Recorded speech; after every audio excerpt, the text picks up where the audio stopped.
હવે બીજો પ્રશ્ન થાય કે ભાઈ આ હાઈકોર્ટના સુપ્રીમ કોર્ટના જજની રિમૂવલ એમને કાઢવા માટેની શું પ્રક્રિયા છે? તો એમને કાઢવા માટેની પ્રક્રિયા એવી છે, એ બંધારણની અંદર આપેલી છે. તો એમને કાઢવા માટેની શું પ્રક્રિયા છે? તમને એવું લાગે કે એમને કાઢવા માટેની પ્રક્રિયા તો કે મહાભિયોગ ઇમ્પીચમેન્ટ પ્રક્રિયા છે, તો એ વાત બિલકુલ ખોટી છે. સુપ્રીમ કોર્ટ કે હાઈકોર્ટના જજને કાઢવા માટેની પ્રક્રિયા માટે ઇમ્પીચમેન્ટ કે મહાભિયોગ નામનો શબ્દ બંધારણમાં ક્યાંય વપરાયેલો નથી.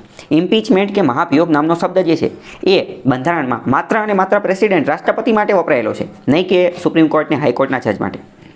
તો કે હાઈકોર્ટ અને સુપ્રીમ કોર્ટના જજ માટે શું શબ્દ વપરાયેલો છે?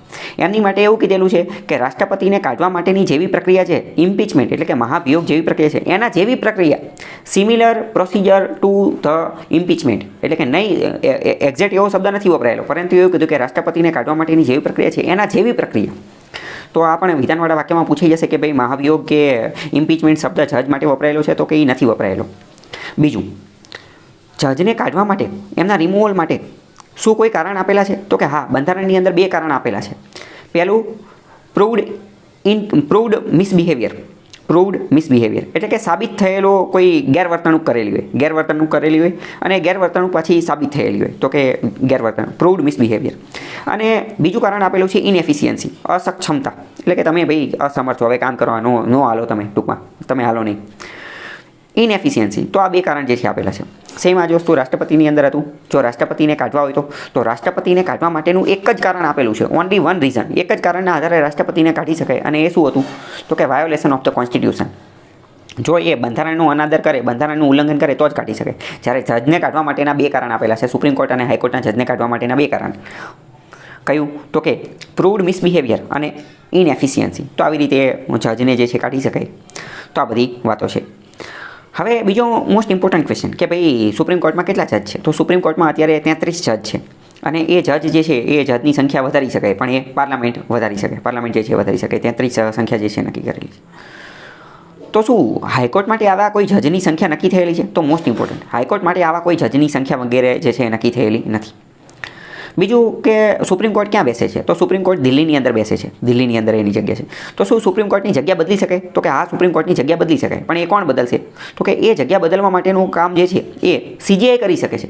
ચીફ જસ્ટિસ ઓફ ઇન્ડિયા નક્કી કરી શકે છે કે દિલ્હી સિવાય બીજે ક્યાંય પણ બેસવું છે, પણ એની માટે પાર્લામેન્ટની મંજૂરી લેવી જરૂરી છે. પણ નિર્ણય કોનો રહેશે? તો કે નિર્ણય જે છે એ CJIનો રહેશે. હવે બીજી મોસ્ટ ઇમ્પોર્ટન્ટ વાત કે જજને કાઢવા માટેની જે પ્રક્રિયા જે છે, જજને કાઢવા માટેની રિમૂવલ ઓફ ધ જજીસ, એની માટેની પ્રક્રિયા આપણે જોયું કે થોડી ઘણી બંધારણમાં આપેલી છે. બંધારણમાં કઈ રીતે આપેલી છે? આ રાષ્ટ્રપતિની એ બધી વસ્તુ 2 કારણો આપેલા છે કે પ્રૂવડ મિસબિહેવિયર ને એ બધું. અને એની માટેની એમને કાઢવા માટેની અમુક પ્રક્રિયા જે છે એ પાર્લામેન્ટે પોતાનો એક એક્ટ કાયદો બનાવેલો છે, એમાં પણ થોડી ઘણી વસ્તુ આપેલી છે. એ એક્ટનું નામ છે જજીસ ઇન્ક્વાયરી એક્ટ. આ પણ વિધાનવાળા વાક્યમાં કેમાં પૂછાઈ શકે કે ભાઈ જજીસ ઇન્ક્વાયરી એક્ટ, એના અંતર્ગત જજીસને જે છે એ કાઢવા માટેની પ્રક્રિયા કરવામાં આવે છે. એટલે કે ઇન શોર્ટ, જજને કાઢવા માટેની હાઈકોર્ટ અને સુપ્રીમ કોર્ટના જજને રિમૂવલ માટેની પ્રક્રિયા અલગ અલગ જગ્યાએ આપેલી છે. થોડી ઘણી બંધારણમાં આપેલી છે અને થોડી ઘણી જજીસ ઇન્ક્વાયરી એક્ટ જે છે એની અંદર આપેલી છે. બરાબર. હવે તમને અમુક આર્ટિકલ જે છે એ પણ ખ્યાલ હોવો જોઈએ. પહેલાં વાત કરીએ કે સુપ્રીમ કોર્ટના જજની અપોઇન્ટમેન્ટ એમની નિમણૂક માટેનો આર્ટિકલ કયો છે? તો એનો આર્ટિકલ છે 124 ક્લોઝ 2, 124 ક્લોઝ 2. એની અંદર જજની નિમણૂક માટેનો આર્ટિકલ જે છે આપેલો છે. ટ્રાન્સફર તો આપણે વાત કરી કે ભાઈ સુપ્રીમ કોર્ટમાં તો ટ્રાન્સફર આવે જ નહીં, સુપ્રીમ કોર્ટના જજનું કંઈ ટ્રાન્સફર કરવાનું જ નહીં. હવે રિમૂવલની વાત કરીએ. સુપ્રીમ કોર્ટના જજને કાઢવા માટે એમના રિમૂવલ માટેનો આર્ટિકલ છે 124 ક્લોઝ 4. 124 ક્લોઝ 4ની અંદર સુપ્રીમ કોર્ટના જજના રિમૂવલ કાઢવા માટેની પ્રક્રિયા આપેલી છે, અને એ 2 કારણ જે છે એમાં પણ એમાં જ આપેલા છે. વાત કરીએ કે હાઈકોર્ટના જજની ટ્રાન્સફર, તો હાઈકોર્ટના જજની ટ્રાન્સફર કરવા માટેની જે જોગવાઈ જે છે, પ્રોવિઝન જે છે એ આર્ટિકલ 222 222ની અંદર, અનુચ્છેદ 222ની અંદર હાઈકોર્ટના જજની ટ્રાન્સફરની વાત જે છે એ કરવામાં આવેલી છે. બીજી મોસ્ટ ઇમ્પોર્ટન્ટ વાત તમને એ પણ ખબર હોવી જોઈએ કે જે તે સમયે સુપ્રીમ કોર્ટનો જે ફર્સ્ટ જજીસ કેસ એને SP ગુપ્તા કેસ પણ કહેવામાં આવે છે. SP ગુપ્તા કેસ હતો. તો એની અંદર એક મુદ્દો એ પણ ઉઠેલો હતો કે આ જે હાઈકોર્ટના જજની જ્યારે ટ્રાન્સફર કરવામાં આવે છે કે ભાઈ આ ગુજરાત હાઈકોર્ટમાંથી ઉપાડીને કેરળ હાઈકોર્ટમાં નાખી દીધા, કે ભાઈ કેરળ હાઈકોર્ટમાંથી ઉપાડીને ગુવાહાટી હાઈકોર્ટમાં નાખી દીધા. તો શું જ્યારે હાઈકોર્ટના જજની ટ્રાન્સફર કરવામાં આવે તો એમની કોન્સેન્ટ, એમની મંજૂરી લેવામાં આવે, એમને પૂછવામાં આવે કે ભાઈ તમે ખરેખર ટ્રાન્સફર થઈ ત્યાં જવા માંગો છો કે નથી માંગતા? તો ફર્સ્ટ જજીસ કેસની અંદર એવું કીધેલું હતું કે ભાઈ ના, એમની ભાઈ કોન્સેન્ટની કોઈ જરૂર છે નહીં, કારણ કે જ્યુડિશિયલ ઇન્ડિપેન્ડન્સ, ન્યાયતંત્ર જે છે ન્યાયતંત્ર એની સ્વતંત્રતા હોવી જરૂરી છે. અને બીજું એ કે આપણે તો આ ન્યાયતંત્રને મજબૂત બનાવવાનું છે ને એ બધા માટે કામ કરવાનું છે, એટલે એમની કોન્સેન્ટ, એમની મંજૂરીની જરૂર છે નહીં. તો આ પણ તમને વિધાનવાળા વાક્યમાં પૂછાઈ શકે કે ભાઈ જજની જ્યારે ટ્રાન્સફર કરવાની હોય તો એમની કોન્સેન્ટ મંજૂરીની જરૂર પડે તો કે નાનું.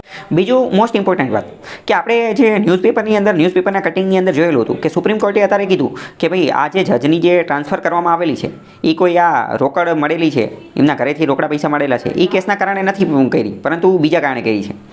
તો મોસ્ટ ઇમ્પોર્ટન્ટ કે જ્યારે જજની ટ્રાન્સફર કરવામાં આવે, કોઈ માની લો કે કોઈ જજની ટ્રાન્સફર કરી દીધું, તો શું એનું જ્યુડિશિયલ રિવ્યૂ લઈ શકાય?